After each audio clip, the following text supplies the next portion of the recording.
अच्छा, एक कुतुब भाई, जो टॉपिक ऑफ डिस्कशन है आजकल वो ये है कि अमेरिका के टूटने का आगाज हो गया है।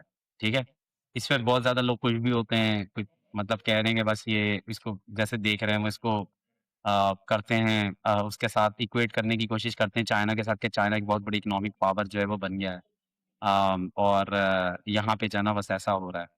तो और अभी हम इसके तनाजुर में भी देख रहे हैं, जो ईरान अमेरिका जंग चल रही है, कि इसके अंदर भी ज़ाहिर-सी बात है कि अमेरिका को आना पड़ा है उसके टर्म्स के ऊपर, हुँ, हुँ। आखिरकार जो है वो, और ठीक-ठाक पैसा इसके अंदर लगा है। तो हुँ। आपके ख़्याल में क्या है कि हो गया है? मेरा तो इसके अंदर मौक़िफ़ थोड़ा-सा डिफरेंट है। मेरे ख़्याल में अमेरिका चूँकि अभी तक मतलब कर रहा है, कंट्रोल कर रहा है, और चूँकि डॉलर चल रहा है अभी भी, हर जितनी जो है वो आपकी ट्रेड है वो डॉलर्स में होती है।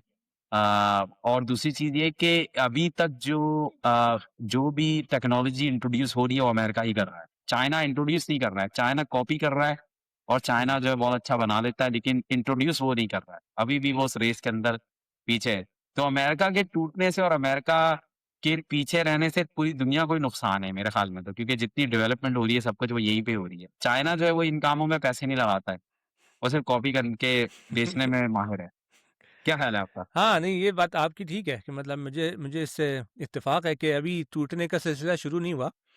अभी ये कि ठीक है, कोई दूसरी पावर्स भी आती रहती हैं अक्सर और बेशतर आगे पीछे, लेकिन उसके साथ-साथ भी चला जा सकता है। मतलब एक पहले भी रशिया और अमेरिका दोनों सुपर पावर्स थी और दोनों काफ़ी अर्से तक चलती रहीं।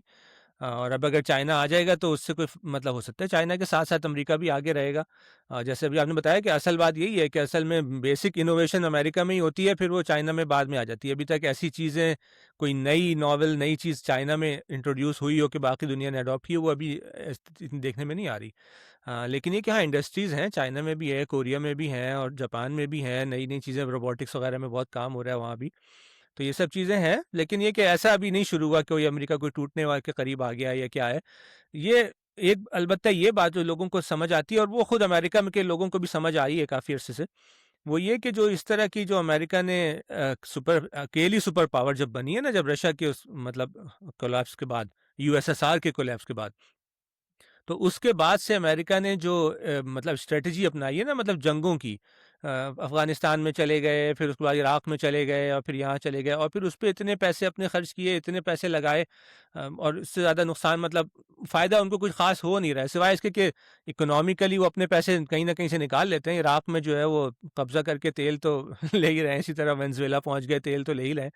तो ये सब चीज़ें वो करते रहते हैं, लेकिन पैसे बहुत लगाए इन्होंने ना, तो ये उनका नुकसान है, इकोनॉमिकली अमेरिका को नुकसान हुआ है इसका काफ़ी, और इसकी वजह से लोगों ने कहा है कि शायद टूटने का आगाज़ हो गया है, इन्फ्लेशन बढ़ रही है और ये हो रहा है।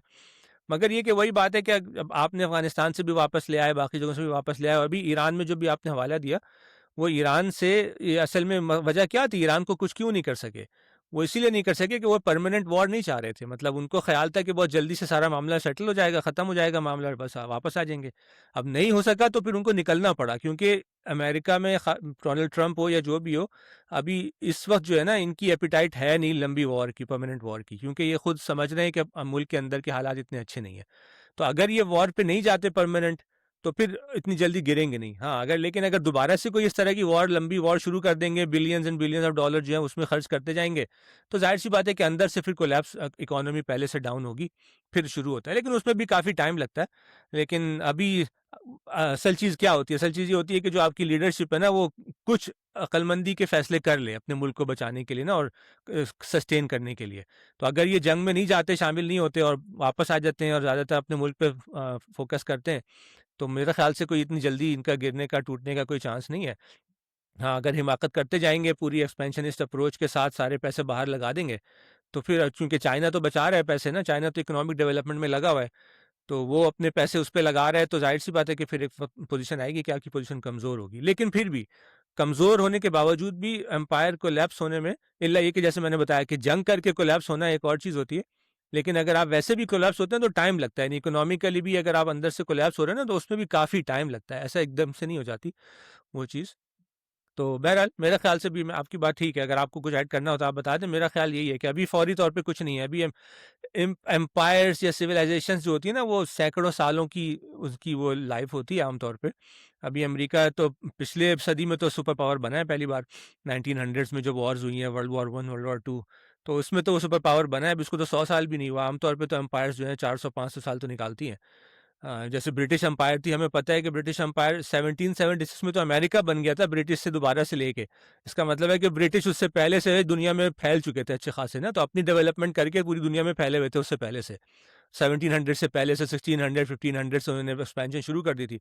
1900 में जाके वर्ल्ड वॉर जब हुई है उसमें जाके फिर एक्चुअली उनके एम्पायर का खात्मा हुआ है। तो कई 100 साल की कहानी होती है कौमों की, मुझे लगता है इतना अभी टाइम है अभी इसमें अमेरिका के अभी जवाल में, इल्ला ये कि कोई बड़ी हिमाकत कर बैठे।